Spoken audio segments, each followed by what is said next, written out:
noches con la clase. La idea sería seguir con el práctico 3, ¿sí? Que la pasada prácticamente no vimos nada en realidad, o sea, un poco introducimos, si se acuerdan, lo que eran las matrices elementales, que justamente nos dan el pie, digamos, para poder hacer los ejercicios, por ejemplo, el 3, el 1, el 2, el cálculo de inversos y demás. Explícitamente el 3 nos pide calcular matrices elementales. No sé si estuvieron haciendo ese práctico, si tienen alguna duda en general o de lo que hicieron o qué ejercicio en particular quieren ver. Sí, yo tengo un par de dudas de la sección de rango, pero está medio adelante, capaz que está. Al final, si hay tiempo, te pregunto. Vale, sí, lo dividimos de forma tal que nos dé el tiempo, sí, para echarle lo que tengas Dale, duda hoy. Espera perfecto. que me Mira, te fijo. digo, Ahí va. Sí, decime. es el último ejercicio de rango, ¿viste? En el 2-3, en esa sección 2, en el ejercicio Tres. 3. Sí, Y del verdadero o falso, yo qué sé, una vista general porque tengo dudas de cómo probarlo, ¿no? Cómo justificarlo. algunas. Ahí va. Sí, sí. Está, Ahí va. dale. Em, Bueno, entonces hacemos esto. Hacemos alguna de las invertibles de la sección 1, ¿tá? Y después pasamos a esa. Pasamos a la sección de rango.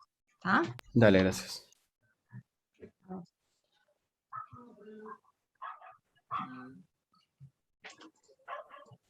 Bueno, para calcular inversas, ¿no?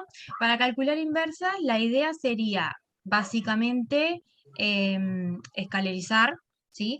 Y lo que nos dice el teorema de Gauss-Jordan es que podemos, si la matriz efectivamente es invertible, que eso lo vamos a ver cuando la escalericemos, si no tiene filas nulas, va a ser equivalente a eso, a que no tenga filas nulas.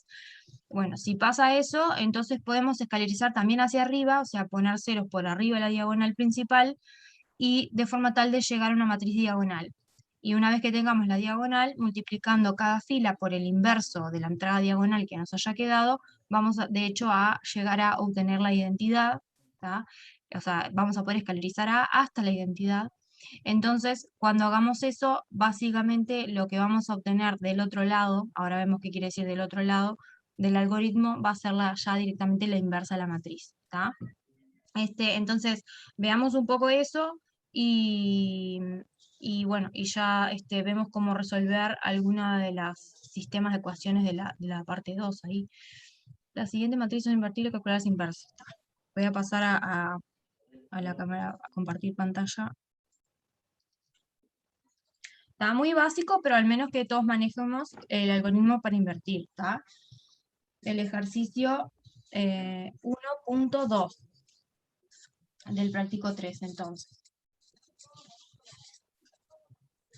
¿Tá? A ver si todos tenemos claro este algoritmo. Nos pide, dadas dos matrices A y B, calcularle las inversas. O sea, ya nos está adelantando que tienen inversa y bueno, que nos pide ver cómo calcularlo. Vamos a agarrar la B, que es 3 por 3, que es 6 menos 2 menos 3, menos 1, 1, 0 y menos 1, 0, 1. ¿Ah? Y entonces quiero calcular la inversa de B. ¿Ah? La matriz inversa, primero que nada, ¿cuándo una matriz es invertible, no? Si yo tengo una matriz cuadrada, es necesario que sea cuadrada, en este caso 3 por 3, ¿no? Va a tener una inversa si existe otra matriz que multiplicada por ella me dé la identidad. ¿Ah? Esa es la definición, ¿no? B es invertible si, solo si, existe otra matriz que podemos llamarle capaz que C, también 3 por 3, o sea, del mismo tamaño que A, tal que, del mismo tamaño que B, perdón, no se llama A, se llama B, tal que cuando haga B por C me dé la identidad. Y también es un inverso del otro lado, o sea, recuerden que el producto de matrices en general no es conmutativo, pero si C es la inversa de B, o sea, cumple esta igualdad, también va a ser inversa del otro lado, o sea, cumple esta y cumple esta igualdad, ¿sí? Entonces, lo que hacemos es pensar un poco miro por ejemplo esta ecuación acá, que tendríamos que resolver, que es una ecuación matricial, ¿no? Involucra matrices. La incógnita es hallar C, si es que existe efectivamente una tal C que cumpla esto, ¿tá? Y dijimos que es 3 por 3. Entonces lo que hacemos es, para ver por qué el algoritmo, ¿no? Uno dice, bueno, tengo B acá, la matriz C, si yo la pienso en columnas, supongamos que le llamo C1 a la columna 1, C2 a la columna 2 y C3 a la columna 3 de C. ¿Tá? Esta es la que yo quiero encontrar. Entonces hallar C es lo mismo que hallar cada una de estas columnas, ¿no? Y sé que cuando las multiplique, el resultado acá me tiene que dar la identidad. Así que esta primera columna será 1, 0, 0, esta segunda columna tiene que darme 0, 1, 0 y esta 0, 0, 1. Sí, voy con Alejandra. Quédate tranqui y después me da el momento si me deja porque quería El micrófono, Alejo. Alejo. Están con la, sí, con el micrófono abierto. Entonces, lo que querríamos entonces, si B por C nos tiene que dar la identidad, si yo lo pienso columna a columna, sería, bueno, B por la columna 1 de C me tiene que dar 1, 0, 0. B por la columna 2 de C me tiene que dar 0, 1, 0, y B por la columna 3 me tiene que dar 0, 0, 1. ¿Sí? Eso implicaría que si yo le pongo valores de nombres de incógnitas a cada una de las entradas en una columna de C, ¿no? Implicaría resolver un sistema de ecuaciones con incógnitas, justamente las entradas, por ejemplo, de la primera columna, matriz de coeficientes B, y los términos independientes de las ecuaciones van a ser 1, 0 y 0, porque es a lo que voy a estar igualando. Eso cuando quiera hallar la primera, ¿no? Entonces, hallar C1, podemos decir que es lo mismo que resolver un sistema de ecuaciones que va a ser B por C1 igual 1, 0, 0, ¿no? B por C1 me tiene que dar 1, 0, 0. Pero, por otro lado, B por C2 me tiene que dar 0, 1, 0, y B por C3 me tiene que dar 0, 0, 1. Entonces, esto es incógnita, es lo que tengo que hallar, y acá lo mismo, ¿no? En este sistema, esta es la incógnita, y en este tengo esto que son las incógnitas. Entonces, si lo pienso un poco, son 3 sistemas de ecuaciones que tengo que hallar, 3 sistemas distintos, ¿sí? Porque están igualados a cosas distintas, ¿no?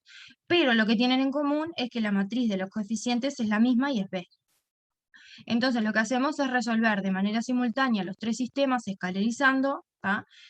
Y justamente después al final es resolverlos, o sea, tengo que resolver cada sistema de ecuaciones y bueno, las soluciones del primero me van a dar lo que voy a poner en la primera columna de la matriz C. Las soluciones del segundo lo pongo en la segunda columna y las soluciones del tercero en la tercera y tendré la C que invierte B, la inversa de B, ¿tá? Eso es lo que hacemos. Entonces, uno diría, bueno, pongo B, si yo quiero entonces resolver el sistema escalarizando, pondríamos B, una rayita, y después cuando yo voy a resolver este sistema pondría los términos independientes, ¿no? Pero como dije que los iba a resolver simultáneamente, también ya voy a apuntar de este lado los términos independientes de las ecuaciones de los otros 2 sistemas también. Y escalarizo todo junto, ¿ah? Así lo hago una vez sola. Bueno, nada, entonces en ese sentido, si uno lo mira como un esquema, esto tiene de un lado B y del otro lado la que aparece justamente es la matriz identidad, ¿no? Porque al poner las 3 columnas como términos independientes en mis 3 sistemas, me queda justamente la matriz identidad. Y ahora escalarizo esta matriz que es de 3 por 6, ¿sí? Así que arrancamos. Por ejemplo, acá podríamos... capaz que podríamos dividir toda, no, porque este 3 me gusta. Nada, puedo hacer esta por 6 y sumarle esta, ¿no? Y acá puedo hacer lo mismo, esta por 6 y sumarle esta, y así pongo el 0K y el 0K. Esa sería una opción. Entonces, capaz que hacemos eso para escalarizar. Hago 6 por la fila 2 y le sumo la fila 1, y eso lo apunto en la fila 2. Y después hago 6 por la fila 3 y le sumo a la fila 1, y eso lo apunto en la fila 3. Entonces, cuando haga eso, tengo 6 menos 2 menos 3, 1, 0, 0. Acá tendré los ceros. Y después dije que hacía 6 más la de arriba, ¿no? 6 por 1, 6, más menos 2, me quedaría 4. 6 por 0, 0, más menos 3 me queda menos 3, 6 por 0, 0, más 1 es 1, 6 por 1, 6, más 0, 6, 6 por 0, 0, más 0, 0. Y acá lo mismo. 6 por 0, 0, más 2, menos 2, 6 por 1, 6, menos 3 es 3, 6 por 0 es 0, más 1, 1, 6 por 0, 0, más 0, 0, 6 por 1, 6, más 0, 6. ¿Ah? Entonces ahí tengo los ceros en la primera columna. Ahora sigo escalarizando, paso al lugar este, que es el 4, y tengo que poner un 0 acá abajo, trabajando con estas dos ecuaciones, ¿no? Haciendo operaciones entre ellas. Entonces, ahora lo que voy a hacer es, capaz que multiplico por 2 la fila 3, así ya me queda un menos 4 y se la sumo a la fila 2. Y eso lo apunto en la fila 3. Cuando haga eso, tengo 0, 4, menos 3, 1, 6, 0, 0, 0, acá voy a tener un 0, y acá tengo esta por 2, dije, más esta. Así que 3 por 2, 6, menos 3, 3. 2 por 1, 2, más 1, 3. 2 por 0, 0, más 6, 6. Y 2 por 6, 12, más 0, 12. ¿Sí? Bueno, la matriz quedó escalarizada, ¿no? O sea, efectivamente, si se fijan, este lado, la B, ya está escalarizada. Si ven el P, que era el número de escalones, ¿no? En el teorema de Frobenius, ese ya lo vimos, ¿no? ¿O lo vieron en el teórico? ¿Teorema de Frobenius? Teórico, yo sí. Sí, me Está. acuerdo si en las clases lo vimos. Está. Disculpen porque doy Galuno también para la regional norte y esto es lo mismo, entonces allá lo di, acá no me acuerdo, pero por eso me entrevero y les pregunto porque a veces no me acuerdo.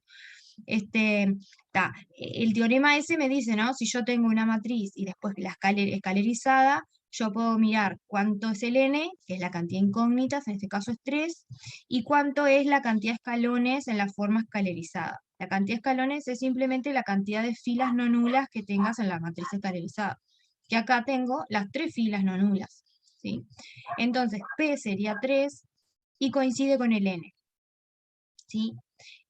Cuando eso pasa, el sistema es compatible determinado, o sea que efectivamente si yo, cuando voy a resolver el primer sistema, en realidad estas dos columnas no las estaría mirando, ¿no? Estaría mirando solo esto, y acá yo empezaría a hacer sustitución hacia atrás para hallar la z, en la última ecuación hallo la z, que me da 1, paso para arriba, hallo la y, después la x, ¿no? Entonces, como p y n son iguales, lo que me dice el teorema es que el sistema es compatible determinado, por lo tanto va a haber solución y una única solución. Esa única solución, recuerden que la solución que yo estaba buscando para el primer sistema, cuando igualo a la primera columna, ¿tá? Era lo que iba a poner en la primera columna de C. ¿tá? Entonces, si yo resuelvo esto, sé que hay una única solución, entonces efectivamente sé que esta C va a existir, ¿no? Porque tanto vale para la primera columna como también para la segunda, como también para la tercera el mismo resultado. El P sigue siendo 3, el N es 3, P y N son iguales, así que todos los tres sistemas van a ser compatibles determinados, hay una única solución, entonces voy a poder hallar una única C que resuelve el problema de que P por C me dé la identidad. Entonces tiene inversa. ¿tá? Eso es lo primero que uno tiene que mirar cuando la escaleriza. ¿tá? Si te queda efectivamente sin filas nulas la escalerizada, pasa eso. Siempre tiene una inversa única, además, una única inversa, y hallarla sería resolver este sistema.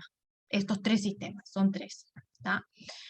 Entonces, nada, simplemente uno podría detenerse acá y empezar a resolver. Entonces, como les decía, para el primer sistema, fíjense en que me queda 3z igual 3 y saco que z es 1, voy para arriba y puedo despejar 4i menos 3z igual 1, y como tengo el valor de z ya puedo calcular i, y así, y hallaría los valores de la primera columna de c, que los anotaría acá, ¿sí?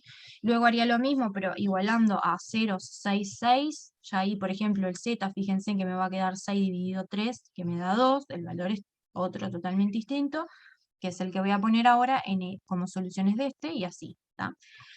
¿Qué me dice el algoritmo de Gauss-Jordan ese que les comentaba? Que en el caso de que efectivamente sea invertible la matriz como estamos viendo acá, ¿tá? Por no tener filas nulas o escalerizada, en realidad el mismo procedimiento que hice para poner los ceros debajo, también lo puedo hacer para poner los ceros arriba de la diagonal y lograr poner un 0 acá, un 0 acá y un 0 acá, ¿sí? Y de esa forma quedarme con una matriz diagonal. ¿Ah? ¿Por qué nos interesa eso? En el fondo es lo mismo que empezar a resolver los sistemas y hacer sustitución hacia atrás, si se lo piensan un poco. ¿Tá? Pero es nada más para simplificar, ya que estamos escalerizando un poco la operatoria a la hora justamente de resolver los tres sistemas y hallar Z, X, Y en cada uno de ellos. ¿Tá? Esta es otra alternativa, digamos. ¿Tá? En vez de hacer sustitución hacia atrás, sigo escalerizando y vamos a ver que con la matriz que nos vamos a quedar acá es justamente la matriz identidad. De esa forma, lo que va a quedar del otro lado ya es directamente las soluciones de los tres sistemas, o sea, ya es directamente la matriz C la que nos va a aparecer del lado derecho en este diagrama, digamos, este algoritmo. ¿Tá? Entonces eso es lo que propone el método. Dice, bueno, vamos a poner ceros acá. ¿Cómo hago eso? Lo mismo que hice de arriba hacia abajo, ahora lo hago de abajo hacia arriba. Es decir, fijo la tercera fila como pivot, ¿tá? Y con esta entrada voy a poner 0 acá y acá, haciendo combinaciones con la primera. ¿Tá? O sea, por ejemplo, acá haría la 2 más la 3 y apunto el resultado en la 2, y después hago la 1 más la 3 y apunto el resultado en la 1, de forma tal de que ponga 2 ceros acá. ¿Tá? Una vez que haga eso, paso a esta entrada diagonal y ahora con esta y esta pongo un 0 acá arriba. ¿Tá? Siempre lo voy a poder hacer, siempre que la matriz no tenga filas nulas, eso lo voy a poder hacer. ¿Tá? Entonces, ¿cómo quedaría en este caso si uno siguiera el procedimiento? Entonces voy a poner acá que voy a hacer Gauss-Jordan, porque así se llama este algoritmo. ¿Tá? De acá para abajo ya sería el algoritmo de Gauss-Jordan. Entonces les decía, tomo esta como pivot, ¿tá? Y la utilizo para poner 0 acá y para poner 0 acá. Entonces, para poner 0 acá, decíamos, puedo hacer la 2 más la 3. Entonces hago fila 2 más fila 3 y el resultado la apunto en la 2. Y para poner un 0 acá, hago fila 1 más fila 3 y el resultado lo apunto en la 3. ¿Tá? Entonces ahora arranco a copiar de abajo hacia arriba, porque la tercera sería la que no se modifica, porque es el pivot. Y ahora sí En la que modifico pusiste arriba, fila 1 más fila 3, lo pondrías en la fila 1, no en la fila 3. en la fila 1, exacto, gracias. Exacto, la fila 1, la fila 1. La que no modifico es la fila 3, que ahora sería mi pivot, porque voy de abajo hacia arriba. Bien, gracias. Entonces, si yo acá sumo, dije, me quedan. Lo bueno es que no pierdo los ceros que ya había generado, los ceros que estaban abajo no los pierdo. 4 más 0 me queda 4, acá me queda justamente el 0, acá tengo 3 más 1, 4, 6 más 6, 12, 0 más 12, 12. Lo mismo hago entre la 1 y la 3. Me quedarían 6, menos 2, 0, 4, 6, 12 también. ¿Ah? Y tengo los ceros acá. Ahora me paro en la ecuación 2 y uso esta entrada para poner un 0 acá. ¿Ah? Entonces haría, por ejemplo, esta por 2 más esta. ¿No? Entonces voy a hacer ahora 2 por la fila 1 más la fila 2 y lo apunto en la fila 1 el resultado. Así lo pongo el 0 ahí. De vuelta, copio de abajo hacia arriba, la tercera no cambia, la segunda tampoco, la primera es la que voy a modificar por esa combinación lineal, así que es 2 por esta más esta, me queda 12, después es 2 por esta más esta, me queda el 0, acá combino ceros, me va a dar 0, después tengo 2 por 4, 8, más 4, 12, 2 por 6 son 12, más 12, 24, 2 por 12, 24, 24 más 12, 36. ¿Sí? Y de esa manera me quedo con una matriz diagonal. ¿Sí?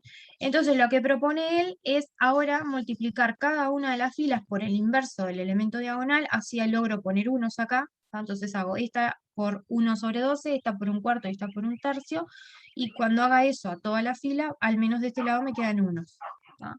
Entonces hago 1 sobre 12 por la fila 1 y lo apunto en la fila 1, un cuarto por la fila 2 y lo apunto en la fila 2, y un tercio de la fila 3 y lo apunto en la fila 3. ¿Está? Y se lo hago como siempre a toda la matriz, incluso a este lado. Entonces acá me queda la identidad. Y de este lado, toda la primera fila queda dividida entre 12. así que me va a quedar 1, 2, 3. Toda la segunda fila queda dividida entre 4, así que me queda 1, 3, 3. Y toda la tercera dividida entre 3, me quedaría 1, 2, 4, ¿no? Acá entonces tengo la identidad, o sea, yo logré escalarizar A y llevarla hasta la identidad, ¿tá? Y la que queda de este lado dice tiene que ser C, tiene que ser la inversa de B. ¿Por qué? Porque si lo piensan un poquito, estas tres columnas son directamente las tres soluciones de los sistemas que tenía inicialmente.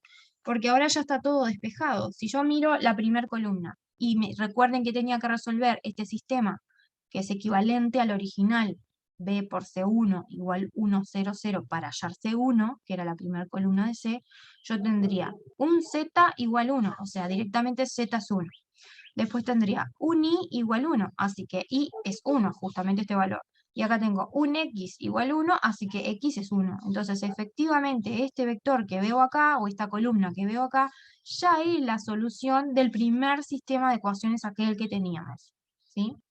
Por lo mismo, esta columna que veo acá va a ser la solución del segundo sistema y esta es la solución del tercer sistema. Entonces, efectivamente, estas son las tres columnas de C, así que esta es C, ¿tá? Entonces, el algoritmo directamente me dice que lo que queda del otro lado ya es la inversa. La inversa de B en general la denotamos así, B a la menos 1.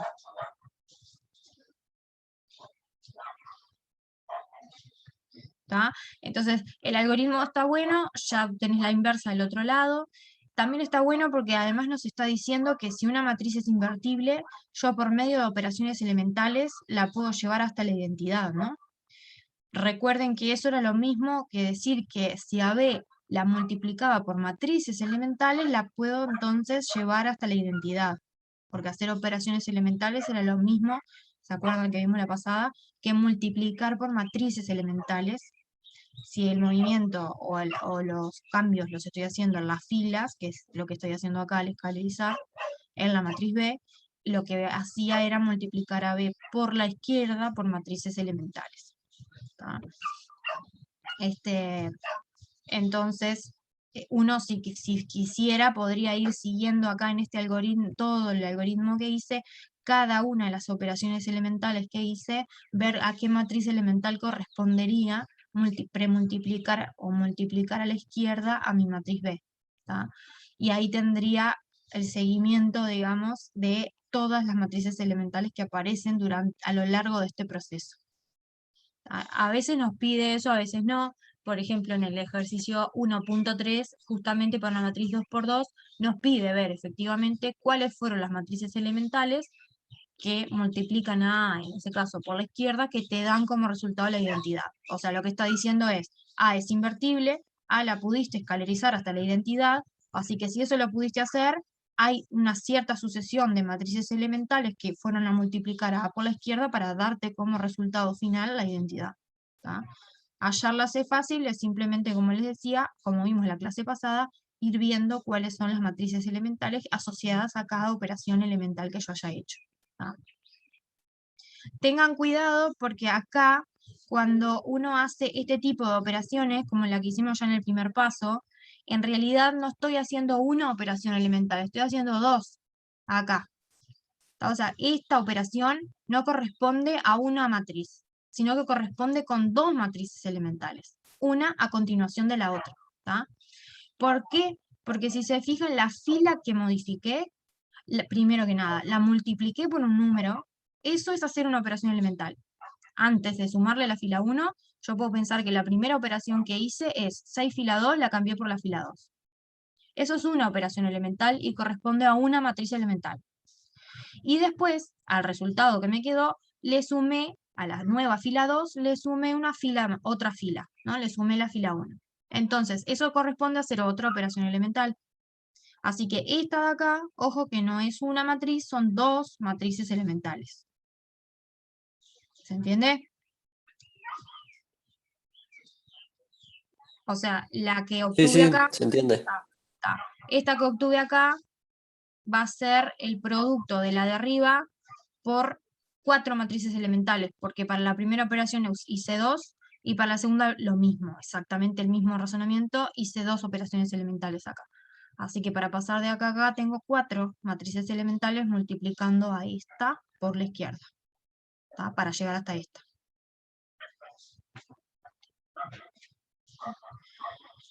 Bueno, tener la inversa calculada además me permite resolver sistemas de ecuaciones de forma fácil, que es la parte 1.2.b. Una vez que tenía la inversa de b calculada, me decía resolver los siguientes sistemas de ecuaciones lineales usando los cálculos de la parte anterior, o sea, usando los cálculos de esta parte.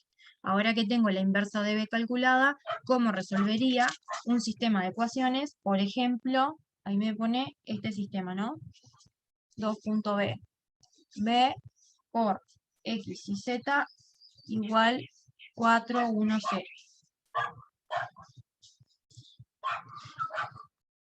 O sea, esto es un sistema de ecuaciones que yo tengo que resolver. Las incógnitas son X y Z, ¿sí? La matriz de coeficientes es B, está igualado a 4, 1, 0, y yo quisiera hallar entonces las incógnitas acá, ¿no? Uno podría decir, bueno, agarro B, la igualo a 410, la escalerizo de vuelta, pero ahora igualada a esto, y resuelvo el sistema y listo. Está bien, esa es una forma. Pero él me dice que utilice los cálculos que ya hice de la parte anterior, o sea, no quiero volver a escalerizar B, con la única diferencia de que ahora tendría que ir registrando durante todo el proceso anterior qué pasaría con esto si yo le aplico las operaciones, ¿no? No quiero volver a pasar por escalerizar B, ¿tá? Entonces, ¿qué se puede hacer acá para resolverlo? ¿Alguien lo hizo esto?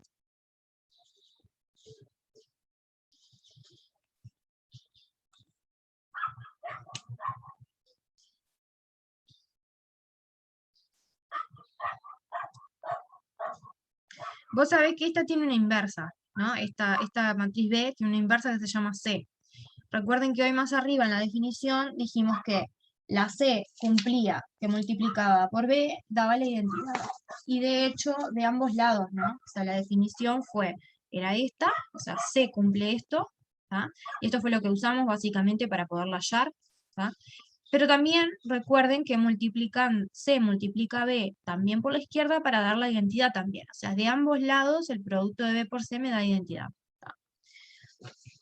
Entonces, yo acá tengo C calculada, sé que si multiplico en esta igualdad, ¿no? Si yo multiplicara por C de este lado, y lo mismo de este para que no cambie la igualdad, de este lado al menos me aparece el producto de C por B, y yo sé cuánto da eso, porque por ser la inversa se queda la identidad, ¿ah? Entonces lo que se hace, ¿no? Sería lo que generalmente haríamos si estos fueran números. O sea, piensen que si esto fuera una ecuación con números, B por X igual un número A, este es el A, este es el X y este es el B. Si estos fueran números, uno para despejarlo simplemente pasa dividiendo por B, ¿sí? Y dividir entre B sería lo mismo que decir multipliqué por el inverso, ¿no? O sea, en los reales resuelvo así. Paso el B dividiendo, que es lo mismo que decir multipliqué por el inverso de B. Acá querríamos hacer lo mismo, decir, bueno, si yo quiero despejar esto, esta B la quiero pasar dividiendo para el otro lado. ¿Qué es dividir? Es multiplicar por la inversa si existe. Y existe, efectivamente. Entonces, bastaría con multiplicar por la inversa, que sería lo mismo que decir paso dividiendo la matriz B, de alguna manera, y resuelvo mi sistema. Entonces eso es lo que hacemos. Multiplicamos por la inversa.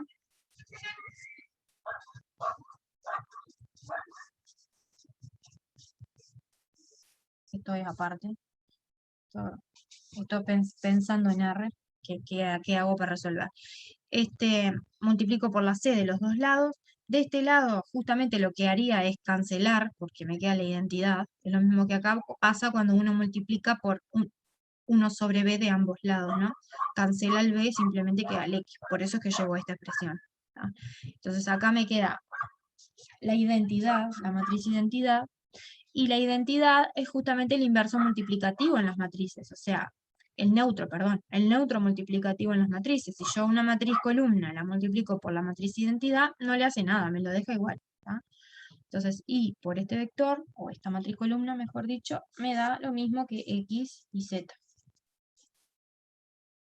Entonces ya directamente obtengo la solución del sistema. X y Z es multiplicar C por 4, 1, 0. Y como C ya la tenemos, es hacer una multiplicación de matrices para tener la solución entonces de mi sistema. ¿Ah?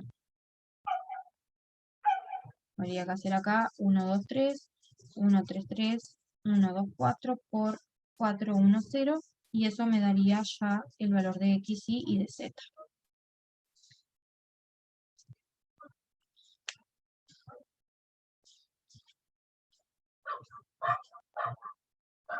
¿Se entendió?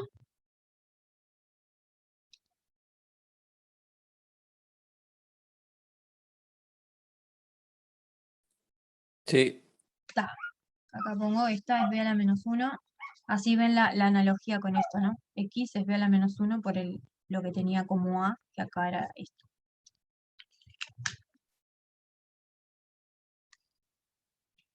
Bueno, de inversas básicamente eso, ¿no? En la parte de cálculo no es mucho más que eso. Es saber escalarizar para poder llegar hasta acá. ¿Ah? Y cómo utilizo como aplicación para resolver sistemas de ecuaciones si tiene inversa la matriz de coeficientes. ¿Ah? Después ya tenemos ejercicios que son como un poco más, no sé si decirlo, teóricos, son verdadero o falso. Te pregunta qué pasa con la invertibilidad de las matrices si, por ejemplo, se te ocurre sumar matrices. Si tengo dos matrices invertibles y las quiero sumar, si me quedará invertible o no. Si tengo dos matrices invertibles y las multiplico, si me queda invertible o no. ¿Tá? Eso un poco ya pensando en el ejercicio 4. Si tengo que transponer una matriz, si la inversa de la traspuesta es la traspuesta de la inversa de la que tenía o no. ¿Tá? Un poco propiedades ahí de la inversa. ¿Tá? Esas están todas en el libro azul, por las dudas. Profe, yo te iba a preguntar, capaz me boludo, pero en realidad yo en el teórico, en los videos del profesor, en OpenFin, están las propiedades que justifican todo eso que está ahí. Sí. O sea, yo en ese ejercicio que digo, ¿esto es verdadero por la propiedad? ¿O copio toda la demostración del profesor? ¿O qué es lo que quieren en ese ejercicio? En realidad lo que queremos es, si es verdadera, que la demuestres, sí. O sea que si él usó alguna propiedad para demostrarla, bueno, mencionar qué propiedad es, si hace falta demostrar la propiedad, demostrarla. ¿Ah? Exacto, sería hacer la cuenta y probar, o como sea que lo hayan probado, pero demostrarlo, sí. Si es falsa, siempre con que des un contraejemplo, que lo muestre, o sea, un ejemplo donde se diga, mira, acá pasa esto y no vale lo que dice la afirmación, ya alcanzaría. Gracias.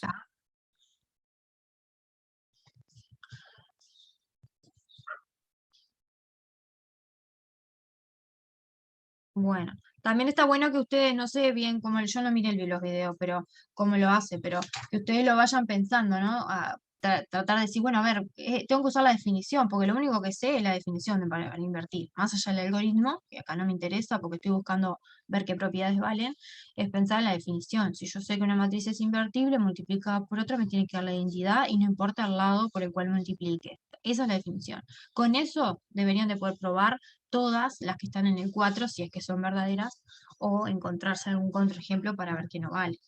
¿Ah? O sea, por ejemplo, con la suma es bastante fácil de ver que no. Uno podría pensar, la matriz nula, ¿no? La primera pregunta que hago es, ¿la matriz nula puede ser invertible? Profe, en el chat te están diciendo si estás grabando. No, yo no estoy grabando.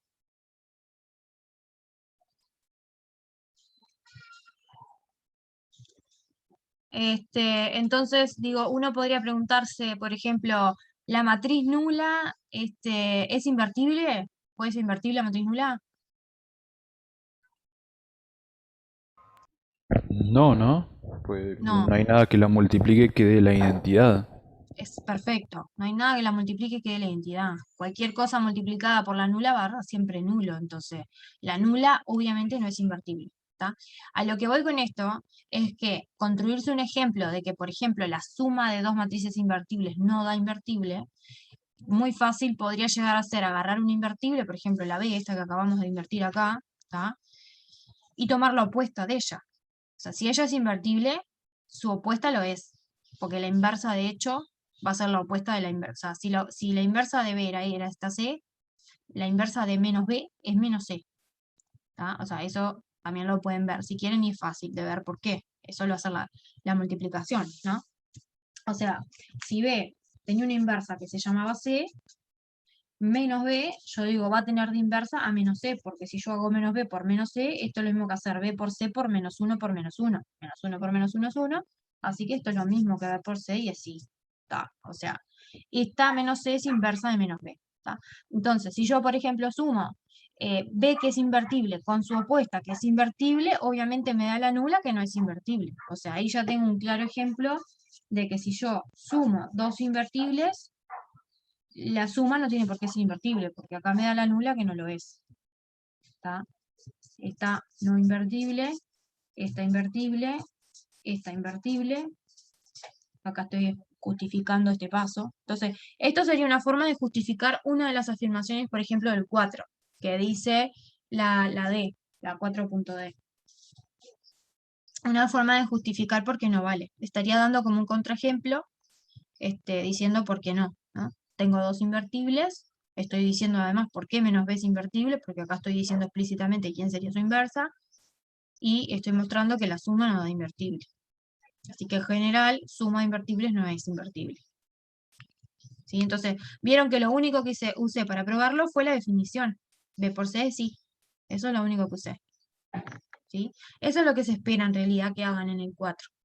Que lo piensen un poquito y que vean cuál podría ser la candidata inversa, si es que tiene una,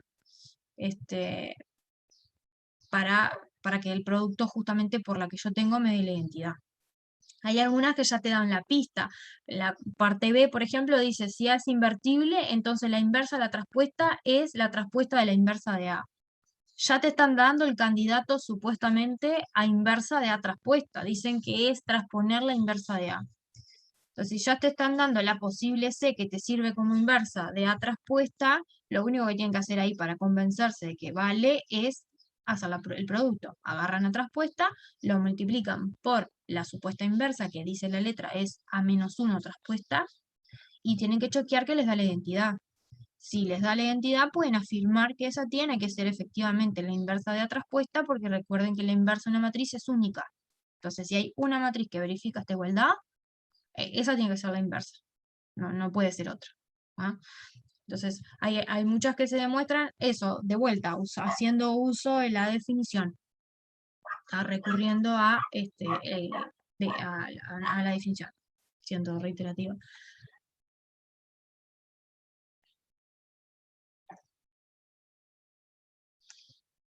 Entonces, con los productos se porta bien la inversa, con las sumas no, con las traspuestas se porta bien.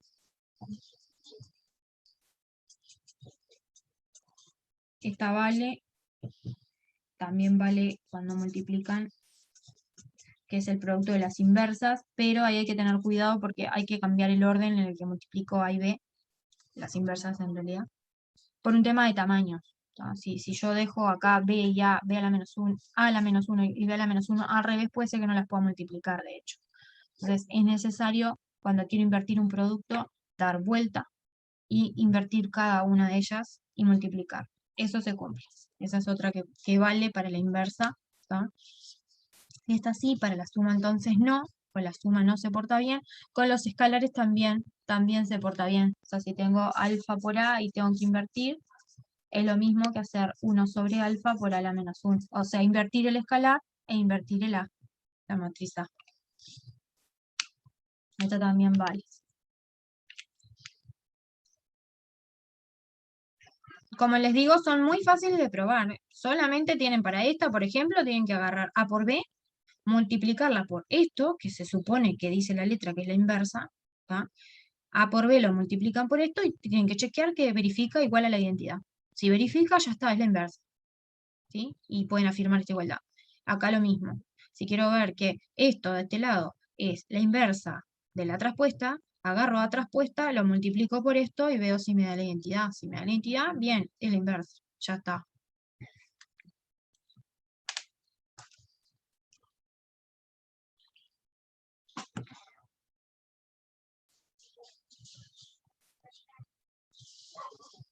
Bueno, vamos con algo de rango que me preguntaron ahí. No sé si tienen alguna duda de esto, de las propiedades.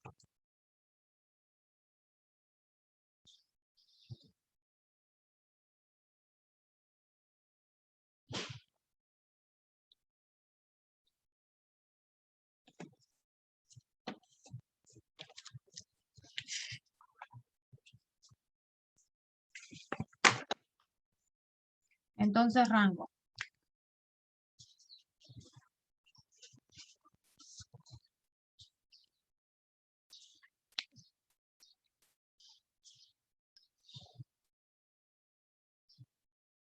Bueno, ¿qué es el rango de una matriz?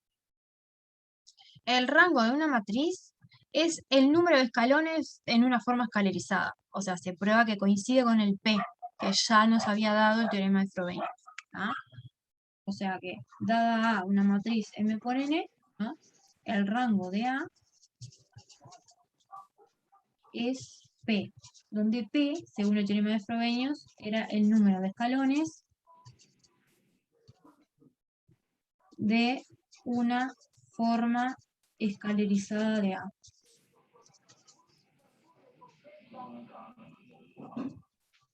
Y a su vez es lo mismo, la de decir número de escalones es lo mismo que decir número de filas no nulas en una forma escalerizada de A.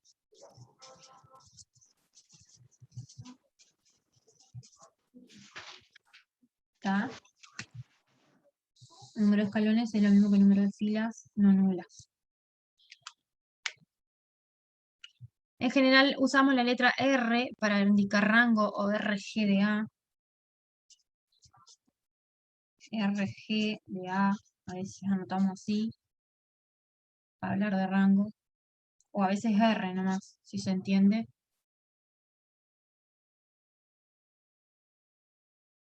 Entonces, hallar el rango, nada, muy fácil. Solo la escalerizo y cuento cuántas filas no nulas me quedaron. Y ya está.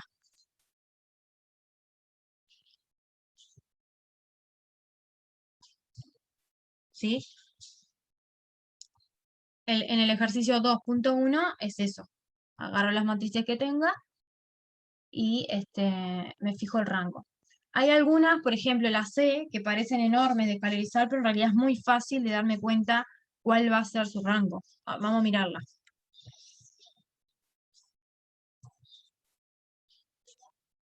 Cuatro, 5, 6, 7. Tiene toda una fila de unos, después tiene una toda de 2. Después tiene una que es toda raíz de 2.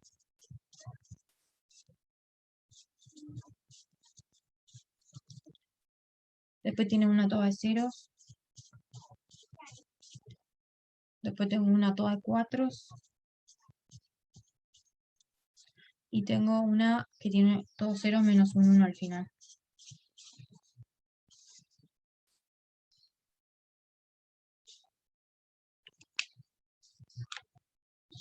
Esta la miro y ya sé qué rango tiene. ¿Por qué? A ver, si alguien me puede decir cómo saben qué rango tendría esta sin escalerizarla, de hecho. Porque no tiene ninguna fila nula. No tiene... Acá tiene una fila nula, ¿no? Claro. Columna. No tiene columnas tiene, nulas. tiene. Es rango 5 esa, profe. Esta tendría rango 5, porque contaron 1, 2, 3, 4, 5. Contaron las filas no nulas acá. Esa tiene rango 2, profe. En la escalerizada te va a quedar solo la primera fila y el último uno no lo vas a poder sacar. Exacto, exactamente. Esta tiene rango 2, ¿sí? ¿Por qué no 5? No es 5, porque ojo que no es contar cantidad de filas no nulas en la matriz A. Vieron que acá dice que es el número de filas no nulas en una forma escalerizada de A. O sea, yo tendría que escalerizar y ver cuántas filas no nulas me quedan en la escalerizada. ¿Ah? O sea, puede ser que se van a cancelar todas las filas menos la primera y la última. Exacto, exactamente. ¿Y eso por qué va a pasar? Porque la fila entera 2 es múltiplo de la primera, y eso pasa con todas menos la última, ¿no? Todas las filas son múltiplos de la primera, ¿sí? Esta es múltiplo de esta por 2, esta es múltiplo de esta por raíz de 2, esta es múltiplo de la primera por 4. Entonces, eso hace que cuando yo las combine justamente para generar el 0 en la primera columna, en realidad me va a generar un 0 a lo largo de toda la fila, porque justamente es múltiplo de la primera. ¿Ah? Entonces, siempre que en una matriz yo tenga filas múltiplos, por ejemplo, sé que esa tal fila va a ser necesariamente toda nula en la escalerizada. ¿tá? Cuando haga esta menos 2 por esta, se anula toda. Cuando haga esta menos raíz de 2 por la primera, se anula toda, y así. ¿Tá? La única fila que no es múltiplo de la primera es la última. Esta, obviamente, no es múltiplo de la primera. Entonces, ¿cuáles van a sobrevivir al escalerizar? La primera, que va a ser la pivot, y la última, que no se va a anular, pero las restantes 4 filas sí se anulan. Por eso es que me va a quedar rango 2. Solo sobrevive esta y esta. ¿Tá? Así que, al escalerizar, ¿cómo? Vamos a poner así, ¿cómo? Todas las filas, salvo la última, ¿no? Salvo la última, son múltiplos de la primera. Al escalerizar a esas filas se anularán. Por lo tanto,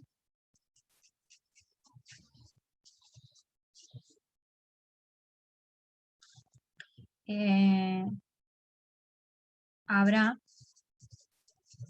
2 filas no nulas en la escalerizada de A.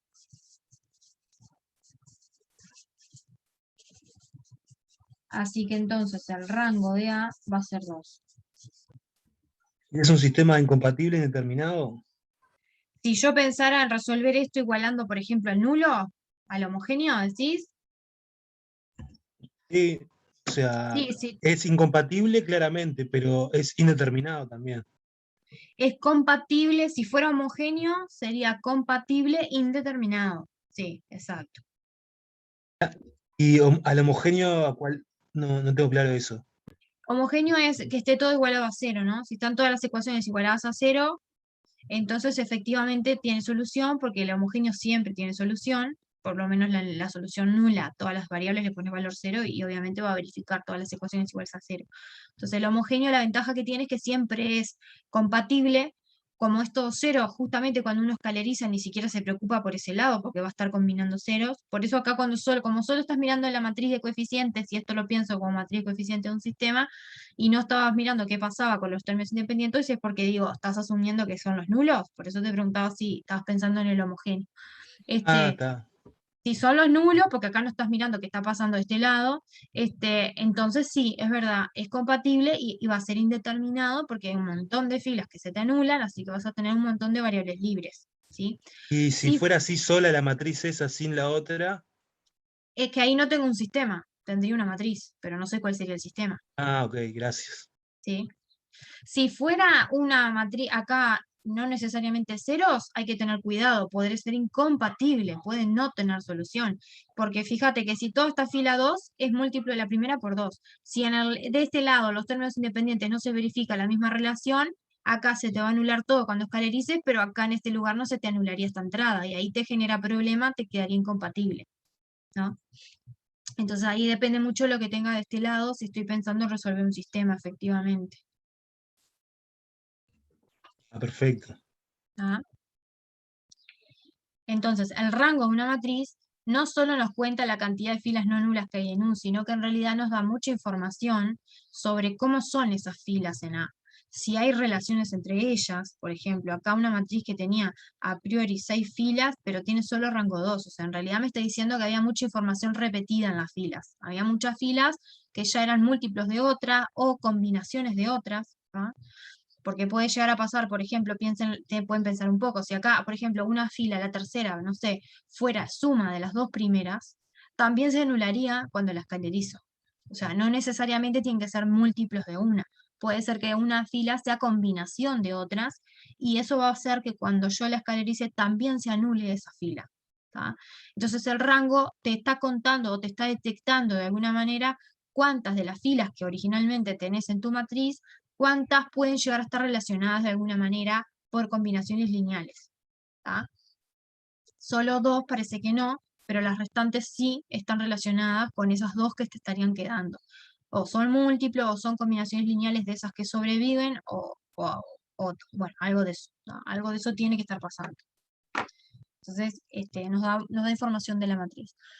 Entonces, pensando un poco en el rango, como el rango es al final termina siendo el P, dijimos hoy, del teorema de Frobenius, uno puede dar también, que para eso necesito la parte 2, que es la que me preguntaba el compañero hoy del verdadero o falso, podríamos volver a reescribir el teorema de Frobenius cambiando el P por el rango ahora. ¿Tá?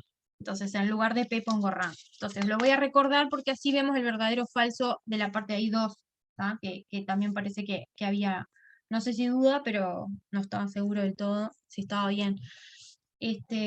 ¿Cómo sería la versión del teorema de Frobenius? Vamos a poner versión rango, ¿tá? Porque lo único que voy a hacer es cambiar el P por rango, porque son iguales. Entonces, el teorema de Frobenius me decía, yo tengo un sistema que resolver, que es A por X igual a B, ¿tá? Ya lo escribo matricialmente. Esto es el sistema. Y supongamos que A es M por N, ¿tá? Supongo que, supongo estos, y está más nada. Más nada, el tamaño y el sistema de resolver. ¿Tá?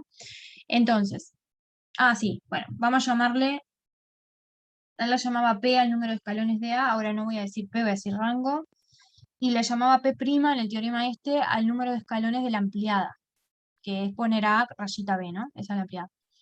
No le voy a llamar P' tampoco, ahora que sé que los escalones son rangos D, ¿tá? El P de aquel teorema va a ser el rango de A y el P' va a ser el rango de la matriz ampliada, por lo mismo. ¿Tá? Entonces ya directamente paso a lo que dice el teorema. Decía que si pasaba que P y P' eran iguales, ¿tá? La cantidad de escalones de A y de la ampliada eran iguales, entonces el sistema era compatible. Y era un sí solo sí. ¿Tá? Vamos a poner así. El sistema A por X igual B es compatible, decía el teorema, sí, solo si P y P' son iguales. Pero ahora P yo sé que es el rango de A y P' es el rango de la ampliada, ¿no? Entonces, esta sería la primera formulación del teorema usando el rango en vez de P y P'. ¿Tá? El sistema tiene soluciones compatibles si solo si el rango de A y el rango de la ampliada son iguales. Después me decía, en el caso en el que esto pase, justamente que es compatible, yo tengo que saber si es determinado o indeterminado. Entonces, ahí lo que hacíamos era comparar el P, que es la cantidad de escalones, con el N, que es la cantidad de incógnitas que tengo en el sistema. Si el P era igual al N, entonces era compatible determinado y había una única solución. Ahora eso, ¿cómo se traduce si cambio P por rango? Si el rango de A es igual al N, entonces va a ser compatible determinado. Si el rango de A es menor a N, que eso sería decir P menor a N, era compatible indeterminado. ¿Tá? Eso es lo que me decía el teorema. Entonces, vamos a poner acá, el sistema es compatible determinado si, solo si, P igual N, es decir, rango de A igual N. Y el sistema es compatible indeterminado si, solo si, rango de A menor a N. Porque él decía P menor a N. ¿tá?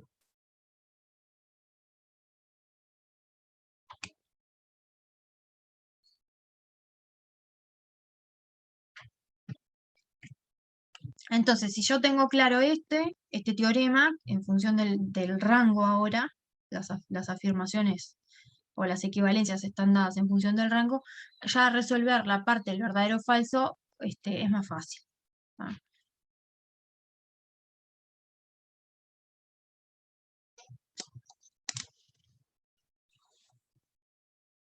A ver, ¿el rango es menor o igual a la cantidad de filas de una matriz, al M? Y sí, porque si el rango es determinado por la cantidad de escalones, no puedo dar más escalones que filas. Perfecto, exacto, exactamente. El rango era el P y el P era el contar filas, era contar filas. no nulas, pero es contar filas. Así que a lo sumo habrá tantas como cantidad de filas tenga A, que es M. Exacto, perfecto. Yo armé una matriz genérica escalarizada y Sí, escribí eso, básicamente. ¿Es válida esa demostración, esa justificación? sí. Sí, sí, sí. De hecho, lo que me dijiste así con palabras ya es válido también. No Ah, preciso está. más que eso. ¿Tá?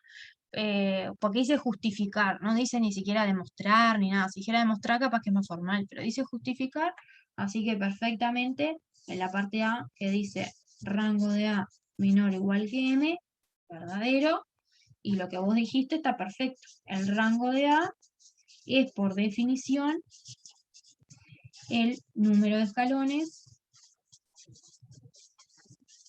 de una matriz escalerizada de A.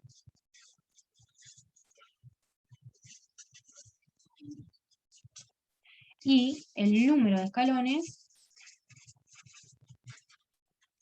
es siempre menor o igual a M, siendo M el número de filas que tiene, el número de filas totales.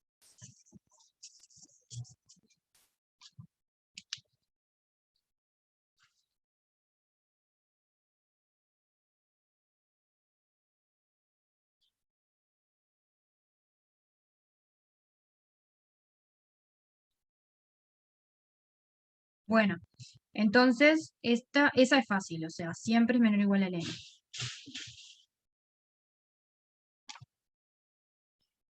Después, ahora en la parte B me lo compara con el M y con el N, con las dos. Me dice que el M, que el rango, perdón, es igual al mínimo entre el M y el N.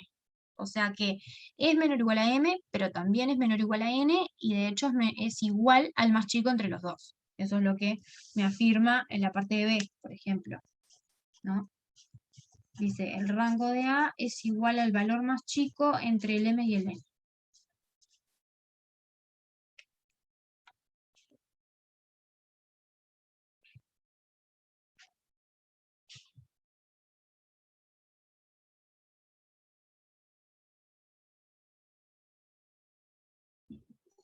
Es falsa, ¿no? Esta es falsa. ¿Por qué? A ver, ¿por qué te parece que es falsa?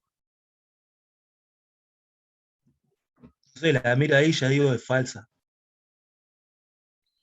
Porque ¿Cómo? no Sí. tiene, o sea, porque tiene que coincidir la cantidad de filas no nulas. A veces y te aparece un M Quizás que dar es menos. 6, pero al escalerizar se te reduce, Ujú.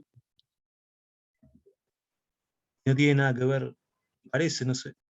Sí, está bien. O sea, es falsa porque dice igual, ¿no? Si dijera menor o igual estaría bien. Ahí sí.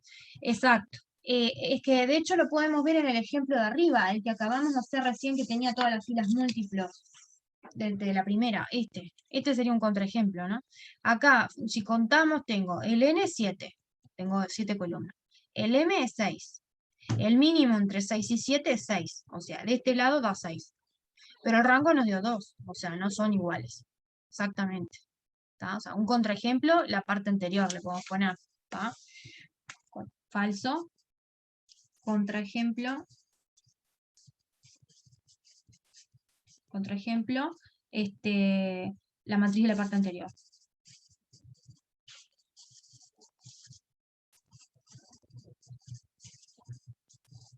En la parte anterior que tenía rango 2 y el mínimo, por otro lado, entre M y N es 6.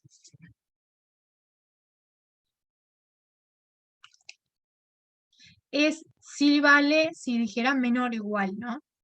Porque lo que sí se cumple es que, como vimos acá, el rango siempre es menor o igual a M, y también se puede ver que siempre es menor o igual a N. Tampoco podés superar la cantidad de columnas que tengas, ¿sí?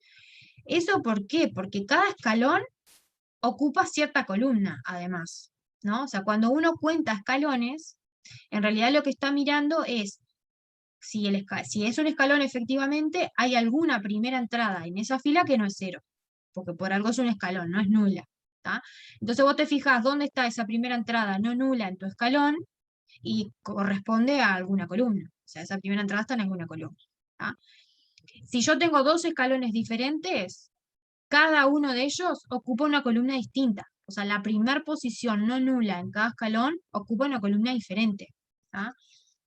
Eso no sé si lo ven, pero está bueno que por ahí les quede que así como el R, el rango es menor o igual a M, también siempre es menor o igual al N. Eso sí, ¿está? Porque me armo un dibujo para tratar de interpretar, ¿no? Cuando uno dibuja escalones, con el que me quedó así, cuando escalericé, yo lo que digo es, si vos mirás para cada escalón, ¿no?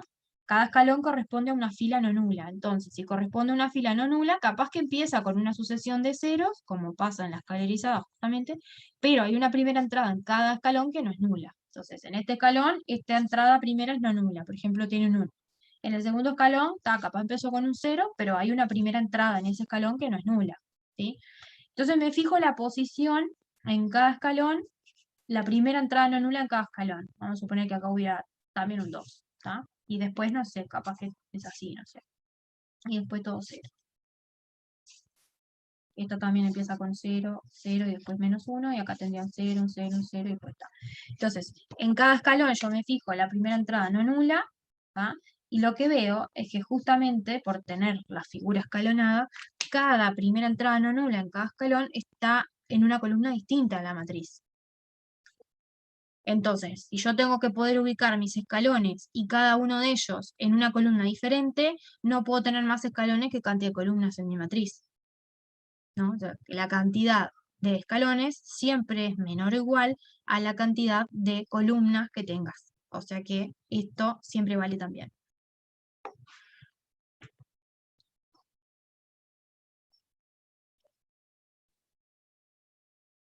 Profe, una Sí, pregunta. Si te da el tiempo, ¿puedes hacer uno del ejercicio anterior de matrices en bloques? de matrices en bloques, dale. Sí, si no, lo comentamos la que viene también. O sea, la que viene, si no podemos seguir un poquito con este y después empezamos en el otro. Vamos viendo, ¿está? Pero sí. Gracias.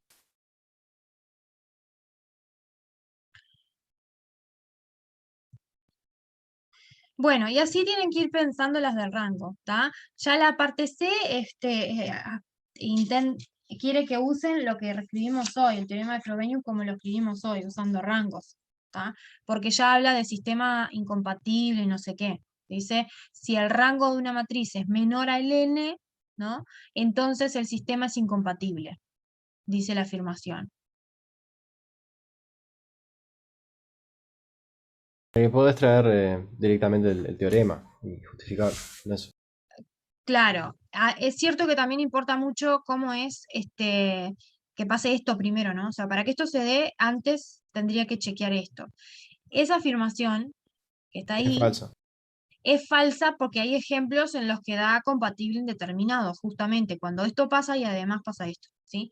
Pero también podría llegar a ser, ojo que también podría llegar a ser verdadera, ¿no? Porque si podría llegar a ser incompatible porque falla esto y además el rango menor a n. Ojo que hay ejemplos en donde el rango es menor a n, pero el sistema me queda incompatible, efectivamente, como dice ahí.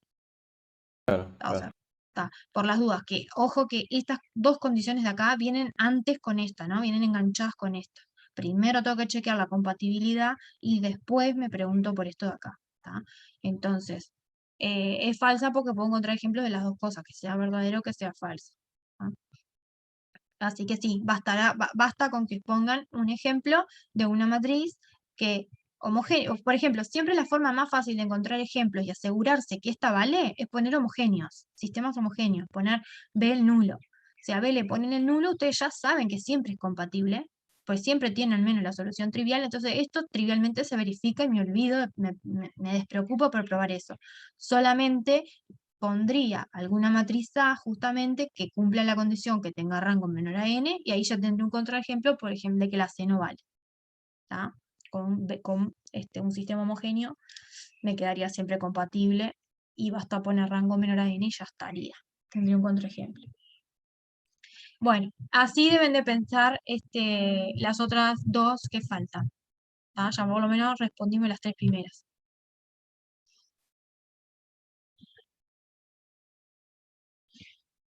Bien. Y después, por lo que veo, el punto 3, que también me había preguntado el compañero, me dice algo así como que si yo tengo una matriz con cierto rango, una matriz A que tiene un cierto rango, ¿tá? Si yo a la matriz A la multiplico por una matriz invertible, la matriz que obtengo tiene el mismo rango que A. O sea, multiplicar por una invertible no te cambia el rango. Es como que eso es lo que está tratando de probar en el punto 3. ¿Tá? O sea, si yo tengo A, ¿tá? Y esta tiene un cierto rango, ¿tá? Y tengo P, una matriz invertible, entonces dice que cuando yo haga P por A, esta matriz tiene el mismo rango que el rango que tenía A. P por A tiene el mismo rango que A.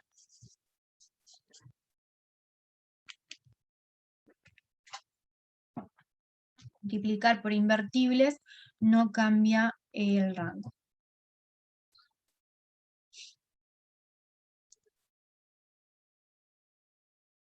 ¿Cómo podemos probar esa?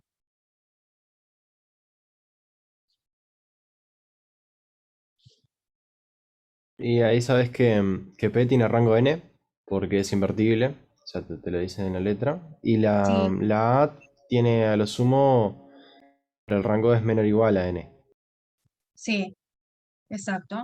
Esta Y tiene está, rango igual a entonces n y personalmente planteé una desigualdad y me quedó que el rango de A es igual al rango de P por A, porque también no sabés, o sea, tenés que probarlo. Sabés que va a ser menor o igual a n, porque el tamaño va a ser n por n. ajá, Entonces te exacto. queda el... Habla. ¿No te daría la identidad ahí? Rango P por A es menor o igual a n porque esta es de tamaño n por n. ¿Cómo? P por A no sería la identidad. Y Porque si P fuera la inversa de A, sí, pero no dice que sea la inversa. Dice que es una matriz que es invertible. ajá, está bien. ¿Ah? Ahí va. Esto es cierto. Dice, A es n por n, así que el rango es menor o igual a n. Está. Sí, porque es por lo que dijimos acá arriba hoy, ¿no? La matriz P es invertible. Si vos tenés una matriz invertible, el rango es igual al n. Eso lo puedo pensar un poquito si quieren usando el teorema de arriba, ¿no? Porque si es invertible, el rango tiene que ser lo más grande. Bueno, hoy cuando escalerizamos lo vimos también. Si una matriz era invertible, cuando la escalerizara, dijimos que no podía obtener filas nulas en la escalerizada. Porque si había filas nulas, no iba a poder hacer el algoritmo de Gauss-Jordan y llegar efectivamente a la inversa. ¿Sí? O los sistemas que estaba resolviendo, que eran aquellos 3 sistemas para hallar la inversa de P, no serían sistemas compatibles determinados si hay alguna fila que se me anula, porque habría variables libres.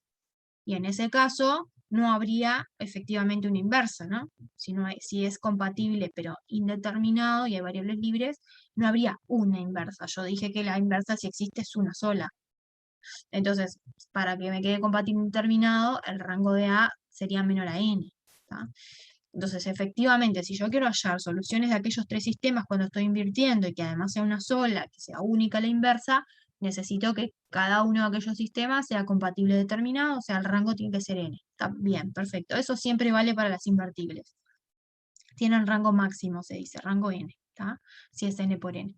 El tema está en ver por qué el producto, ahí va, por un tema de tamaño, el producto de P por A vuelve a darme n por n. Entonces dice el compañero, obviamente, de vuelta a lo mismo, la propiedad del rango de una matriz cuadrada n por n siempre es menor o igual a su tamaño que es n.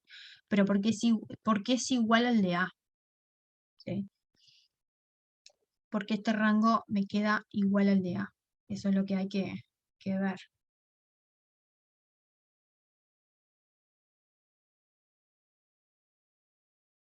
Hay que pensar un poco qué se hace cuando,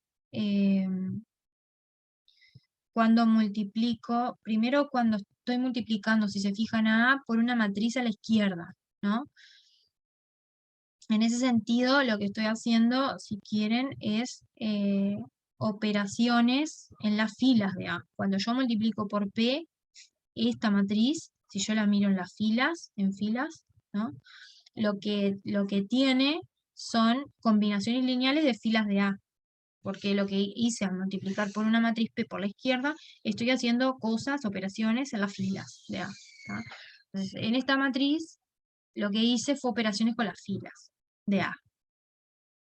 Digo para pensar un poco, porque el rango, lo puedo según lo que vimos, si lo pienso con las filas, sería mirar si hay relaciones entre las filas, si hay filas que son combinaciones lineales de otras o no. Eso es un poco la información que guarda el rango, ¿no?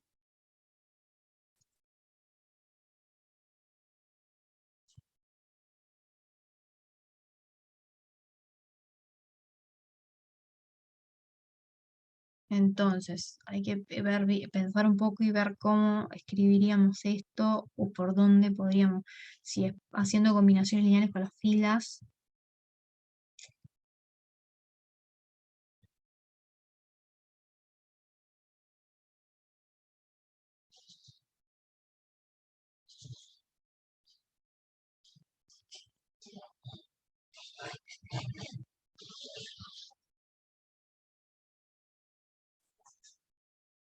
Estoy pensando porque no lo pensé tampoco.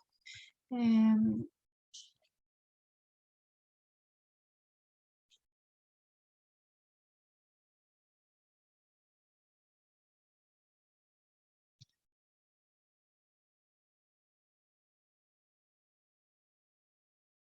lado podría ser más fácil? Esta P tiene una inversa.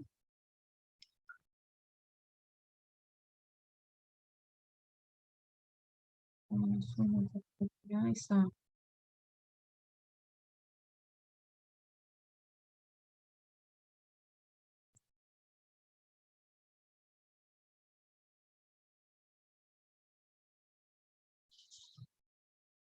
Sí, lo mismo que el de A.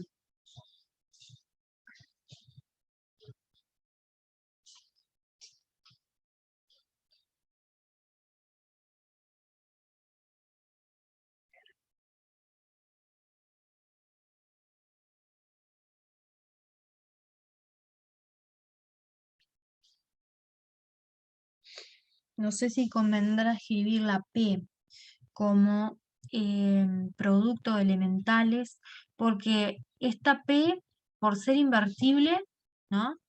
P se descompone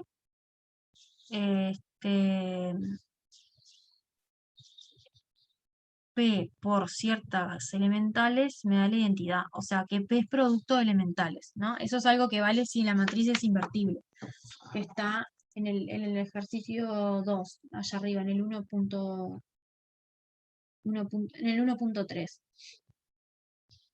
Siempre que una matriz sea invertible es producto de elementales. O sea que esta es producto de matrices elementales. Y las matrices elementales, yo sé qué rango tienen. Son todas invertibles, o sea, cada una de ellas tiene rango n, pero sé que cuando multiplican a A por la izquierda le hacen una operación elemental, ¿no? O sea, estoy haciendo una combinación lineal con filas de A. Entonces, yo lo que digo es, hay que analizar un poco cómo son las filas en esta matriz. ¿Ah? A ver, esto. Vos tenés A, tenés P, tenés A, ¿ah? Y acá tenés P por A. Entonces, si se fijan las filas de cada una de P por A y P por A, ¿ah?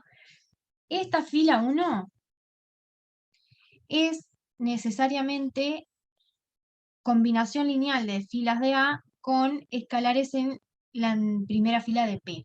A ver, ¿qué es eso? Ustedes para obtener esta usan la primera fila de P y toda la matriz A, ¿no? Para esta yo multiplico la primera fila de P por A. ¿tá?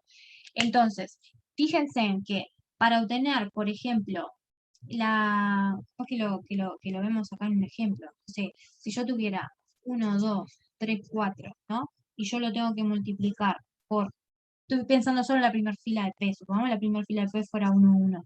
¿tá? Cuando yo realizo el producto matricial de esta fila por esta matriz, fíjense en que lo que obtengo acá es, este 1 va a multiplicar al 1 y este 1 al 3, pero de vuelta este 1 multiplica la entrada 2 en la primera fila y este 1 al 4. O sea, dicho de otra forma, este primer coeficiente multiplicó a las dos entradas de la primera fila de A. Y le sumó el resultado de multiplicar este coeficiente por la segunda fila de A.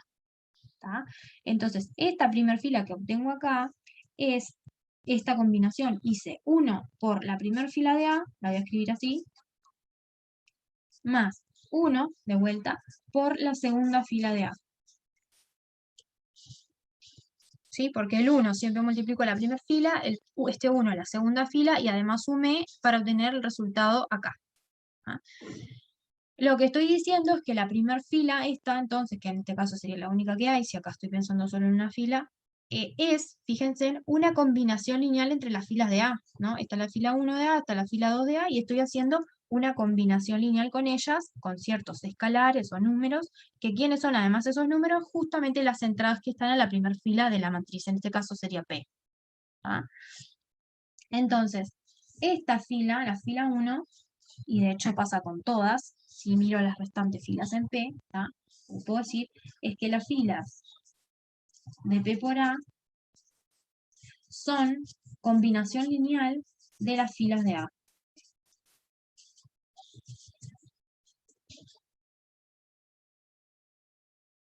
¿Y de qué me sirve saber entonces que estas son combinaciones lineales de estas?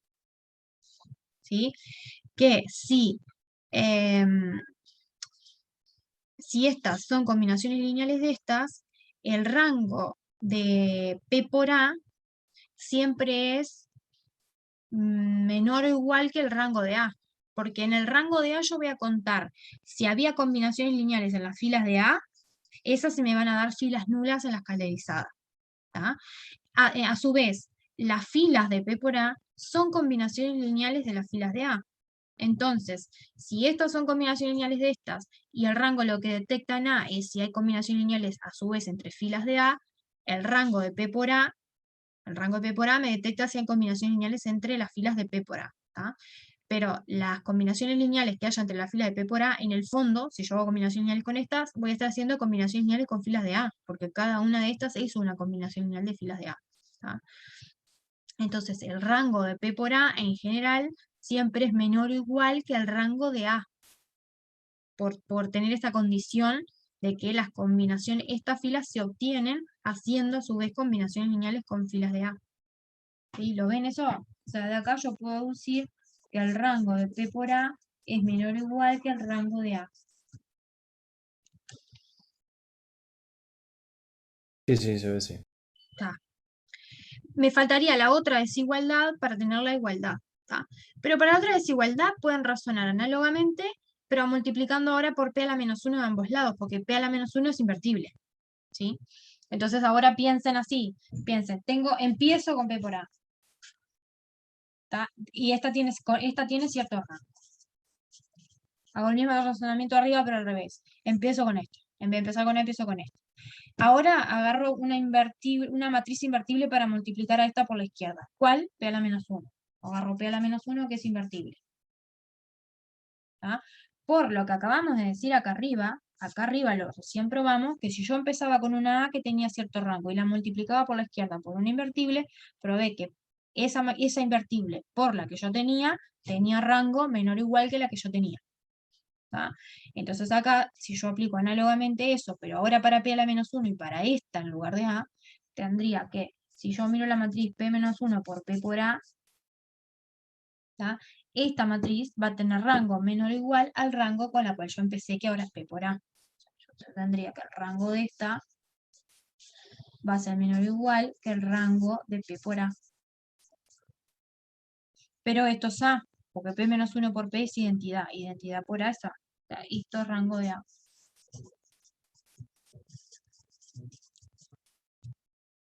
Entonces tengo la desigualdad para los dos lados, o sea que tienen que ser iguales.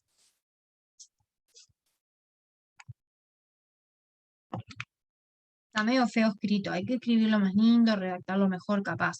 Pero a grandes rasgos la esencia es esta. ¿tá?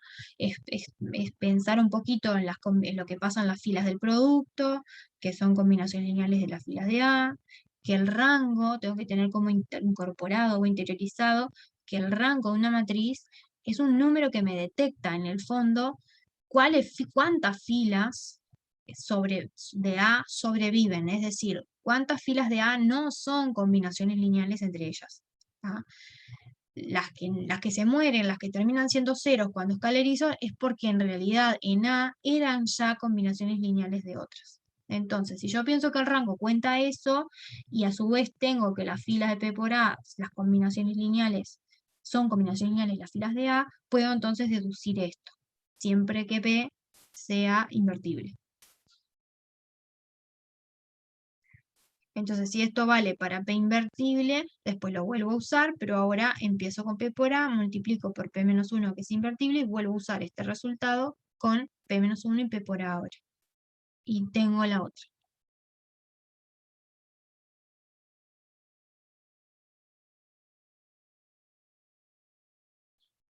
¿Tá? O sea que, de hecho, acá no usamos que P fuera invertible, acá de hecho lo usamos para cualquier matriz. O sea, acá en ningún momento, fíjense en este argumento, se usó que P era invertible. Esto vale siempre. Siempre que ustedes multipliquen dos matrices, el Eso iba a rango del preguntarse. Sí, siempre, siempre vale. El rango del producto siempre es menor o igual que el rango de la matriz A y también que la matriz B que hayas puesto acá, de hecho vale también. ¿Dónde se usa la condición de que es invertible? Recién acá, que como existe P a la menos 1, puedes hacer el argumento al revés, multiplicando por su inversa y llegas a la otra desigualdad, que a priori no la tendrías si P no fuera invertible. Tendrías solo esta.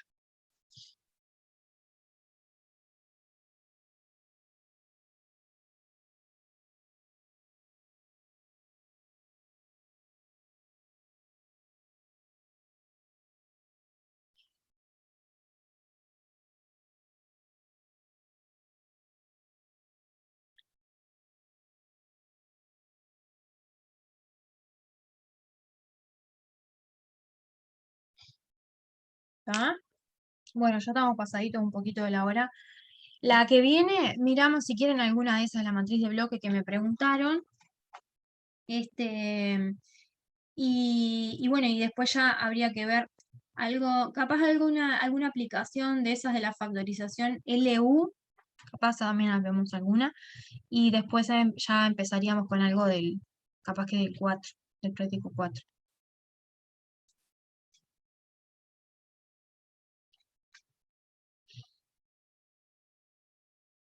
Gracias, profe. Hasta luego. Bueno, gracias a ustedes, nos vemos Nos vemos, el profe. jueves. Chao, Gracias, profe, hasta luego. chao.